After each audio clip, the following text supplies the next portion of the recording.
হরে কৃষ্ণ, রাধে রাধে বন্ধুরা। আশা করছি তোমরা সবাই খুব ভালো আছো, আমিও খুব ভালো আছি। কাল ছিল জন্মাষ্টমী, আজ হচ্ছে নন্দ উৎসব। তো নন্দ উৎসবের দিনকে গোপাল সোনাদের জন্য একটু কিছু স্পেশাল করার ইচ্ছা ছিল, কিন্তু আমার হয়ে ওঠেনি, কারণ এবছর আমি কোনো কিছু অন্যের আইটেম করছি না। কারণ যেহেতু একদিনই মাত্র কলেজ থেকে ছুটি পেয়েছি, ওই কারণে ওইটাই একমাত্র কারণ এবছর কেন করলাম না। তো ইচ্ছা আছে রাধা অষ্টমীতে আমি গোপাল সোনাদের ভোগ দেবো। তার আগে বলে দিই, আজকে কিন্তু ফল, মিষ্টি, ক্যাডবেরি সমস্ত কিছু আনা হয়ে গেছে। গোপাল সোনাদের আজকে অন্য নতুন ড্রেস পরিয়ে সাজিয়ে গুছিয়ে বসাবো, সেই সমস্ত কিছু থাকবে এই ভিডিওতে। তো তোমরা প্লিজ পুরো ব্লগটা দেখতে থাকো, আর লাইক করে দিও, শেয়ার করে দিও, আর জন্মাষ্টমীর ব্লগটা কেমন লেগেছে সেইটাও কিন্তু অবশ্যই জানিও। তো বন্ধুরা, এই দেখো চলে এসেছি গোপাল সোনাদের কাছে। তো যেই জায়গাটা গোপাল সোনাদেরকে মানে আর কি সাজিয়ে বসিয়েছিলাম জন্মাষ্টমী উপলক্ষে, ওই জায়গাটাতেই আমি আর কি চলে এসেছি।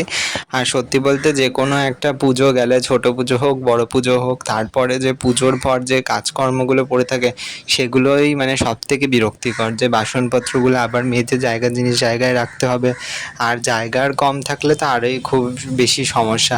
দেখো, অনেকটা জায়গা থাকলে কি বলতো, ছড়িয়ে ছিটিয়ে বাসনপত্র ফেলে রেখে একদিনের পরেও ভরলে কোনো অসুবিধা নেই। কিন্তু যেহেতু জায়গা কম, ওই কারণে আমাকে তাই ওইটুকুনি জায়গার মধ্যেই সমস্ত কিছু আবার ঠিকঠাক করে যেটা যেখানে ছিল রাখতে হচ্ছে। আর একটা যেটা আমার সব থেকে বাজে জিনিস লাগে, সেটা হচ্ছে কি, গোপাল সোনাদের যখন কোনো ড্রেস বার করতে যাই, গোপাল সোনাদের যে ড্রেস রাখি ওই জায়গাটা পুরো এলোমেলো হয়ে যায়, কারণ একটা ড্রেস টান মারতে গেলে সব ড্রেস খুলে পড়ে যায়।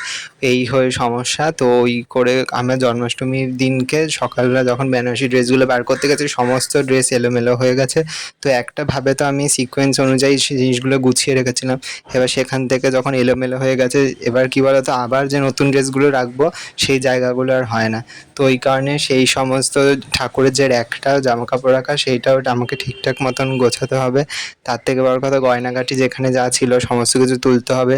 তারপর হচ্ছে গিয়ে এই বেনারসি ড্রেসগুলোকেও রাখতে হবে, কারণ এগুলো তো আর ডেলি পরার ড্রেস না। তো ডেলি পরার জন্য আবার নতুন ড্রেস, তার মধ্যে নন্দ উৎসব হচ্ছে জন্মাষ্টমীর পরের দিনকেই। তো সেই নন্দ উৎসবের জন্যও তো কিছু ভালো ড্রেস বার করতে হবে। তো নতুন ড্রেস যা ছিল সেইগুলোই কিন্তু আর কি গোপাল সোনাদের আজকে পরিয়েছি। এই গামছা স্টাইলের যে ড্রেসটা, এটা আজকে পরিয়েছি মেজ গোপালকে, রাধারানীকে। আর তার সাথে আজকে একটা সিম্পল একটা রজনীগন্ধা ছোটো মালাই পরিয়েছি, কারণ ফুলের মারাত্মক দাম। জানি না কেন জন্মাষ্টমী চলে গেছে তারপরেও কেন আজকে এত দাম ফুলের। তো সেই কারণে ফুল আর আনিনি আজকে। ফল, মিষ্টি, দই, চিড়া, তারপর হচ্ছে গিয়ে একটা বড় ক্যাডবেরি, এগুলো সমস্ত কিছু দিয়ে, খেজুর, এগুলো সমস্ত কিছু দিয়ে কিন্তু আমি গোপাল সোনাদেরকে পাথরের যে ভোগের থালা রয়েছে তার মধ্যেই সাজিয়ে আর কি দিয়েছি গোপাল সোনাদের খেতে।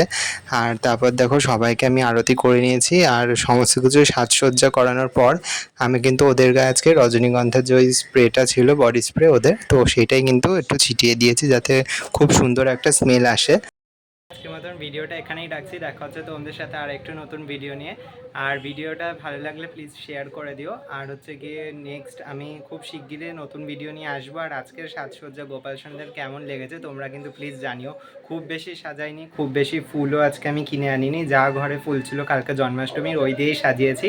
তো চলো, দেখা হচ্ছে নতুন ভিডিওতে। ততক্ষণ তোমরা সবাই খুব ভালো থেকো, সুস্থ থেকো, আর এইভাবেই গোপাল সোনাদের সেবা করতে থাকো। রাধে রাধে।